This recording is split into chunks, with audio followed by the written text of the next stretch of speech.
नमस्कार विद्यार्थी मित्रांनो, स्वागत आहे तुमचं SK MPSC अकॅडमी या आपल्या यूट्यूब चॅनलमध्ये। आज दिनांक 9 ऑक्टोबर 2024 वार आहे बुधवार। तुमच्यासाठी घेऊन आलो आहे संपूर्ण वृत्तपत्र विश्लेषण, ज्यामध्ये या ठिकाणी आपण Loksatta newspaper, the Indian express, the Hindu या न्यूजपेपरमध्ये ज्या कोणत्या न्यूज स्पर्धा परीक्षा दृष्टिकोनातून आपल्यासाठी महत्त्वाचे असतात त्यांना या ठिकाणी आपण डिस्कस करत असतो। जी काही आज डिस्कशन आहे त्यामध्ये या ठिकाणी आपण इंग्लिश खाडी, भारतीय जंगली म्हैस, धरण नदी जोड्या, फतेह 2 क्षेपणास्त्र, चलन swap framework, directorate general of Civil aviation या संदर्भात ज्या काही एकूण न्यूज आपल्याकडे आहेत त्या सर्व न्यूजना मित्रांनो या ठिकाणी आपण MCQ प्रश्नांच्या माध्यमातून स्टडी करणार आहोत। चला तर जी काही आजची आपली डिस्कशन आहे तिला या ठिकाणी आता आपण सुरुवात करूया। मित्रांनो, आज या ठिकाणी जो काही आजचा आपला पहिला प्रश्न आहे तो या ठिकाणी इंग्लिश खाडी संदर्भात आहे। सरळ प्रश्न पाहूया। इंग्लिश खाडीबद्दल खालील विधाने विचारात घ्या, ज्यामध्ये विधान क्रमांक 1 इंग्लंडचा दक्षिण व फ्रान्सच्या उत्तर किनारा खाडी वेगळा करते।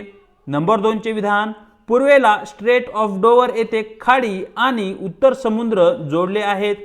नंबर 3 जागतिक सागरी व्यापाराच्या 20% व्यापार या खाडीतून होतो। नंबर 4 अटलांटिक महासागराला उत्तर समुद्राशी जोडते।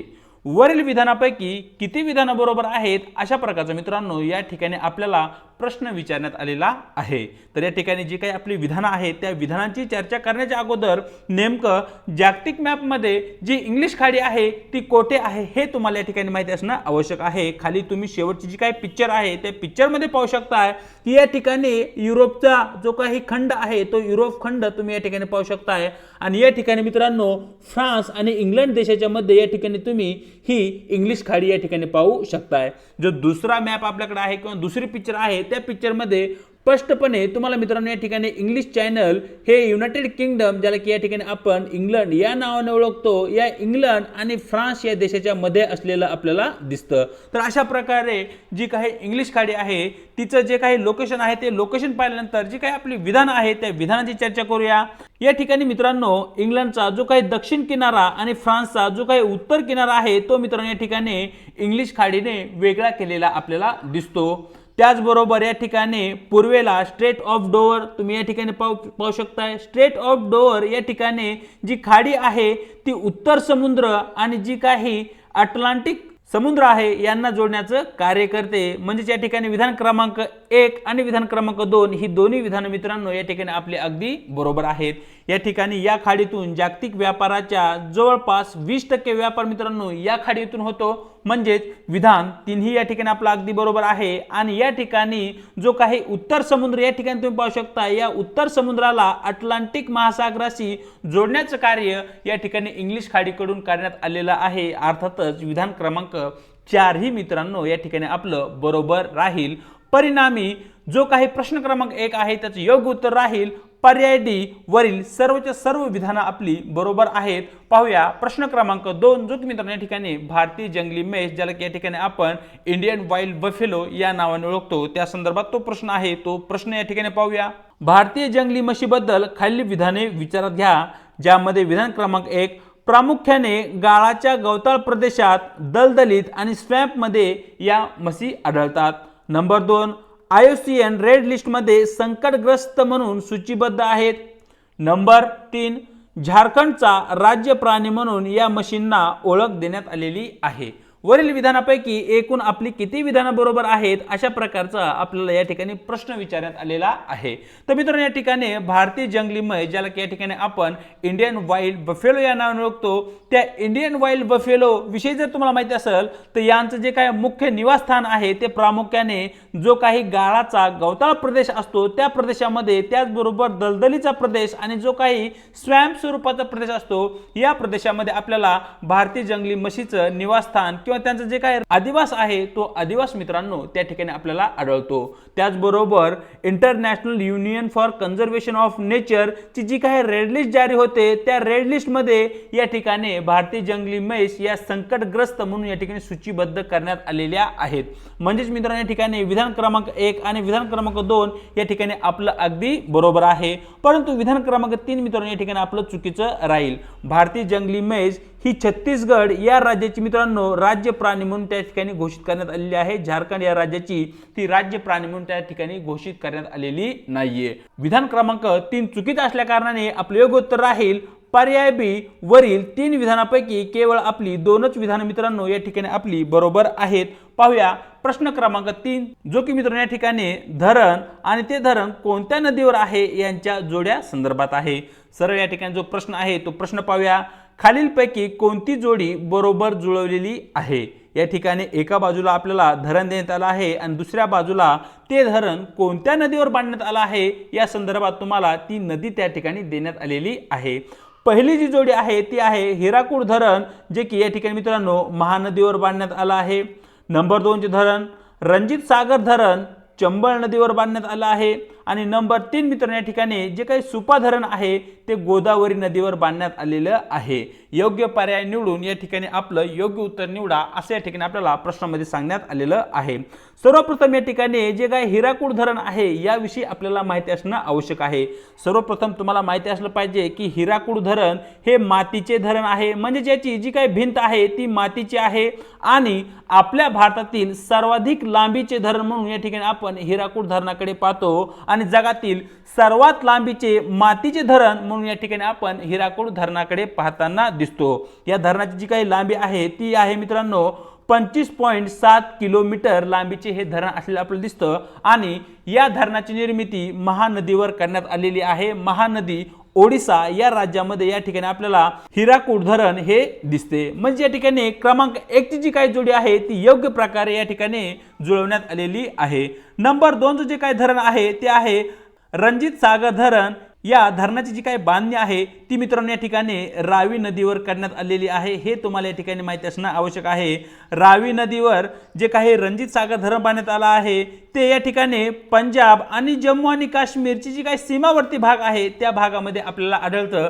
म्हणजे नंबर 2 ची जोडी आपली चुकीची ठरेल आणि नंबर 3 ची जोडी ही मित्रांनो या ठिकाणी आपली चुकीची आहे. जी नंबर 3 चं धरण आहे सुपा धरण याची निर्मिती काली नदीवर करण्यात आली आहे आणि कर्नाटक राज्यामध्ये मित्रांनो या ठिकाणी आपल्याला हे धरण असलेलं आपल्याला दिसतं. सुपा धरण काली नदी हे तुम्हाला या ठिकाणी माहिती असणं आवश्यक आहे. म्हणजेच वरील 3 ज्या जोड्या आपल्याला देण्यात आल्या आहेत या 3 जोड्यापैकी केवळ एकच जोडी आपली बरोबर असल्या कारणाने आपलं योग्य उत्तर राहील पर्याय ए. केवळ एक जोडी बरोबर. पाहूया प्रश्न क्रमांक 4 जो की मित्रांनो या ठिकाणी फतेह 2 या क्षेपणास्त्रा संदर्भात आहे. सरळ जो काही प्रश्न आहे तो प्रश्न या ठिकाणी पाहूया. कोणत्या देशाने फतेह 2 नावाचे हायपरसॉनिक बॅलिस्टिक क्षेपणास्त्र विकसित केले आहे.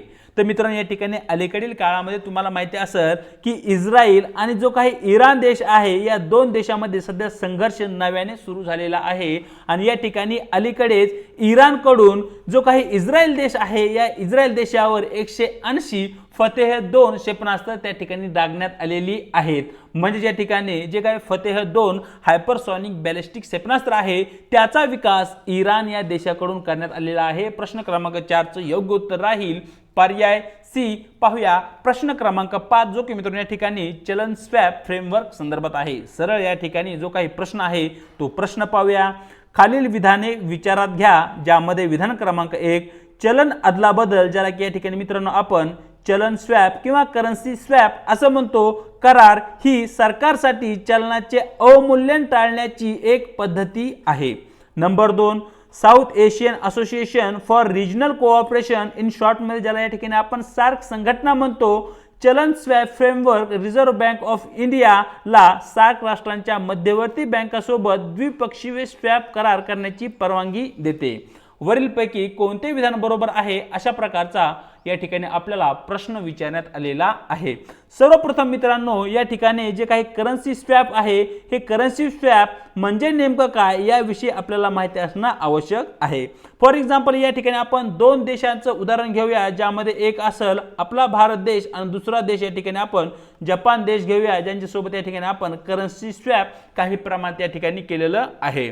आता या ठिकाणी भारतीय रुपी आणि जपानचे जे काही चलन आहे यांच्या आदल्या बदलीतून किंवा यांचा वापर जो काही जागतिक व्यापार आहे त्या व्यापारामध्ये करणे याला या ठिकाणी आपण चलन स्वॅप असे म्हणतो। जागतिक स्तरावर जो काही आपण व्यापार करतो तो मित्रांनो या ठिकाणी डॉलरच्या माध्यमातून करतो। म्हणजे जपान मधून जर काही वस्तूंची या ठिकाणी आपण आयात केली तर या ठिकाणी जपानला जे काही पेमेंट आपल्याला करायचं आहे ते डॉलरच्या माध्यमातून करावे लागेल, किंवा भारतातून जपानने जर एखादी वस्तू आयात केली तर जपानला या ठिकाणी भारताला जे काही पेमेंट करायचं आहे ते डॉलरच्या माध्यमातून करायचं आहे। परंतु जो काही चलन स्वॅप किंवा करन्सी स्वॅप हा जो फ्रेमवर्क आहे, हा जो करार आहे, या करारामध्ये जर एखाद्या वस्तूची आयात आपण जपानमधून केली असता त्याचं पेमेंट या ठिकाणी मित्रांनो आपण इंडियन रुपीज मध्ये करू शकतो, किंवा त्याचबरोबर जर जपानने आपल्या देशातून जर एखाद्या वस्तूची आयात केली तर त्याचंही पेमेंट ते इंडियन रुपी मध्ये किंवा त्यांचे जे काही चलन आहे ते चलनामध्ये करू शकतात। म्हणजे या ठिकाणी जे डॉलर आहे त्या डॉलरला या ठिकाणी टाळलं जाऊ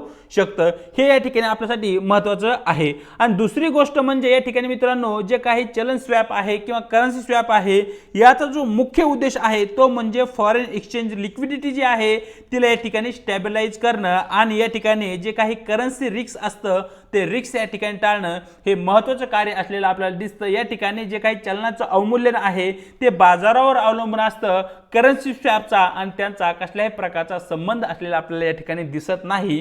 म्हणजे या ठिकाणी विधान क्रमांक 1 जे आहे ते आपलं चुकीचं आहे। या ठिकाणी जी काही सार्क या संघटनेसोबत मित्रांनो रिझर्व्ह बँक ऑफ इंडिया आणि त्याचबरोबर सार्क ऑर्गनायझेशनचे जे काही सदस्य देश आहेत त्यांचे ज्या काही मध्यवर्ती बँक आहेत त्या मध्यवर्ती बँकासोबत द्विपक्षीय म्हणजे 2 देशादरम्यान स्वॅप करार करण्याची परवानगी या ठिकाणी चलन स्वॅप फ्रेमवर्क हा रिझर्व्ह बँक ऑफ इंडियाला देताना दिसते। म्हणजे या ठिकाणी विधान क्रमांक 2 आपलं अगदी बरोबर राहील। परिणामी योग्य उत्तर राहील पर्याय बी, केवळ विधान क्रमांक 2 बरोबर। पाहूया आजचा आपला शेवटचा प्रश्न जो की मित्रांनो या ठिकाणी directorate general of Civil aviation संदर्भात आहे।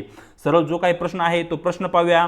With reference to the Director General of Civil Aviation consider the following statement. Statement 1, it coordinate with the International Civil Aviation Organization for regulatory functions. Statement 2, it is responsible for conducting accident investigations for all type of aircrafts. Which of the statement given above are correct? That is our question. तर मित्रांनो या ठिकाणी जे काही directorate general of Civil aviation आहे यांच्याविषयी जो आपला प्रश्न आहे त्यांची जी काही विधान आहे त्या विधानांची या ठिकाणी जर आपण चर्चा केली, आंतरराष्ट्रीय सिव्हिल एव्हिएशन ऑर्गनायझेशन आहे यांच्यासोबत एक प्रकारचं कोऑर्डिनेशन मित्रांनो या ठिकाणी करण्याचं कार्य directorate general of Civil aviation कडून केलं जातं आणि या ठिकाणी जी काही इंटरनॅशनल रेग्युलेटरी फंक्शन्स आहेत ती पार पाडण्याचं कार्य directorate general of Civil aviation कडून केलं जातं। म्हणजे या ठिकाणी जे काही विधान क्रमांक 1 आहे ते या ठिकाणी अगदी बरोबर आहे। मित्रांनो या ठिकाणी जे काही एअरक्राफ्ट आहे त्यांचे जे काही ऍक्सिडेंट होतात त्या ऍक्सिडेंटची जी काही इन्व्हेस्टिगेशन आहे, चौकशी आहे ते करण्याचं कार्य या ठिकाणी directorate general of Civil aviation म्हणजे DGCA करताना दिसते।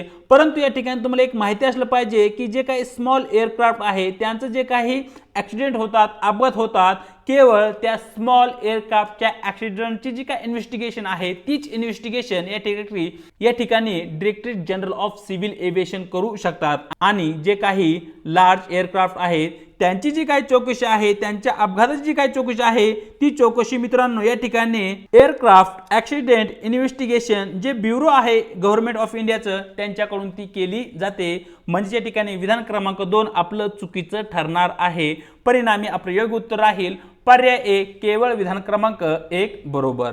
तर अशा प्रकारे मित्रांनो दिनांक 9 ऑक्टोबरचं जे काही आपलं वृत्तपत्र डिस्कशन आहे ते या ठिकाणी आपण पूर्ण केलं आहे। व्हिडिओ आवडला तर व्हिडिओ लाईक करा, आपल्या मित्रांसोबत शेअर करा आणि आपल्या लेक्चर सिरीज विषयी तुम्हाला काय वाटतं हे कमेंट बॉक्समध्ये नक्की कळवा। चॅनलवरती जर नवीन असाल तर चॅनलला अवश्य एकदा सबस्क्राइब करून घ्या आणि त्याचबरोबर आपल्या व्हिडिओच्या डिस्क्रिप्शन बॉक्समध्ये देण्यात आलेली आपल्या टेलिग्राम चॅनलची जी काही लिंक आहे त्या ठिकाणी तुम्हाला आपले टेलिग्राम चॅनल सुद्धा जॉईन करायचे आहे, ज्याच्या माध्यमातून आपल्या प्रत्येक व्हिडिओच्या लिंक्स त्याचबरोबर स्पर्धा परीक्षेसंदर्भात महत्त्वपूर्ण ज्या काही अपडेट आहेत त्या अपडेट तुम्हाला त्या ठिकाणी भेटून जातील। आणि विशेष बाब म्हणजे लवकरच या ठिकाणी जी काही आपली डिस्कशन आहे त्याची PDF फाईल ही मित्रांनो त्या ठिकाणी अवेलेबल करून दिली जाणार आहे। आज इथेच थांबत आहोत, भेटूया एका नवीन व्हिडिओ सोबत।